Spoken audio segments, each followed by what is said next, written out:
So PR really is about going that step further. It's about getting permission to tell people things, and it's about building a relationship and getting goodwill out of it. PR gets a bad name, I don't know if you've noticed. Estate agents, lawyers, journalists, PR people are somewhere down there in that, in that lower realm. And it's partly because we all hear about the spin that PRs can put on things, and we're not sure whether we trust them or not.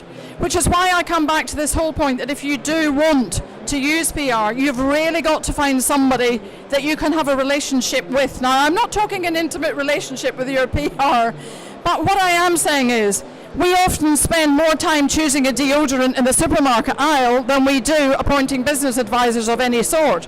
And we really need to get those business advisors into our business to understand exactly what it is that we are doing, communicating, selling, but also what the underlying ethos was. So again, go back to what it is you set it up for in the first place, what the values are, and when you've identified your 3 main values, you can identify your 3 key messages, and then your PR person's job is to make those messages stick.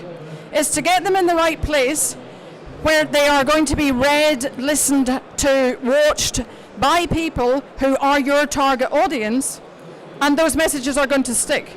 And what makes messages stick is real emotional contact. It's emotional connection, and that comes through telling stories, and it comes through the human element of anything that you do. So if you go along to your PR agent and you say, I've got a really good story, I am building this new sustainable product that will make sustainability and help the environment go green, that ain't going to wash, it ain't going to stick. It's got words like sustainability in there that most people that you're trying to reach don't understand. If you walk in, as one of my clients did after a long coaching session the other day, and he said, let me tell you, I've just been working with a company that fits kitchens. They take out the old kitchens, they put in the new kitchens. There's a lot of sawdust, there's a lot of chipwood to be whatever. It's all bagged up, it's all put into this process that does X, Y, and Z, and that man has not paid anything for his electricity bill for the last year. It has saved him £3,000. Now, he didn't mention sustainability once. After coming in with sustainability at the forefront, but what he suddenly realized was, actually, what I set up this business to do was to save people money. I've gone right back to my ethos. I've gone right back to my value messages, which are, we can help you to save money, we can help you to help the environment along the way. And he didn't have to mention sustainability once for it to stick. And that story is the kind of story that people go along in the pub at night and they say, I heard somebody say today that they can save, if we just processed all the waste in our business properly, we wouldn't pay another electricity bill ever in our lives. That's going to stick. That's the kind of thing you talk about in the pub. So what you need is those kind of messages worked out by a PR person who understands the ethos and the value and helps you get those messages out there to stick with the people who are going to be your clients. Go back to basics. Work out what it is that made you start the business, made you convinced that you had a business worth starting in the first place. Write that up on the wall. This is my ethos. I want to make lives better. I want to help people save money. I want to solve this particular problem for people. Whatever it is. Work out what the 3 main messages are that you would like to get across about that. That's your overarching message, and those 3 key messages support it. Once you've done that, think about the language you're using. Now, I have something that I call cool. And after today, I want you all to go out of here speaking cool. I don't care who you're speaking to, cool is the new speak, the new language. It stands for customer orientated, ordinary language. It's dead simple. It's speaking to people as if they were intelligent 12-year-olds so that they'll understand.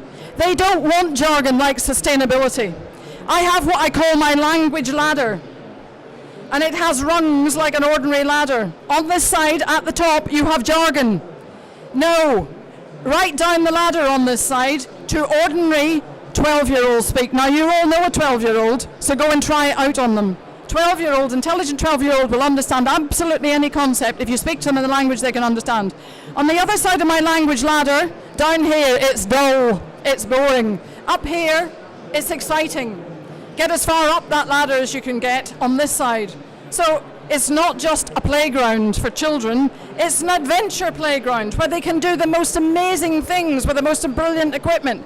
So just think about, can I jack it up a bit this side, bring it down a bit this side? And if you can do that and orientate it to your customer, you are speaking cool. And if everybody speaks cool, we'll actually communicate so much more effectively because we'll communicate in language that sticks. So don't forget, you want the emotion in there, you want the human stories in there, and you want the cool language in there. But what you then need to do, you say to yourself, I have these messages, I know exactly what I want to say. Work out what your communication grid looks like. And the grid is like this. It's got all your stakeholders along the top. Now, stakeholders is not cool language. What it means is you've got your customers, you've got your potential customers, you've got people who advise you. If you've got a board, you've got a board of directors, you've got all these people involved in your business along this here, and on the downside, you have all the possible outlets that you might want to go and get your name mentioned. So it might be local TV, it might be local radio, it might be the local press, it might be community radio. Never forget the strength of community radio or community TV, anything in the community. It might be online, it might be social media. Never forget the strength of social media. It might be national, all of those things nationally.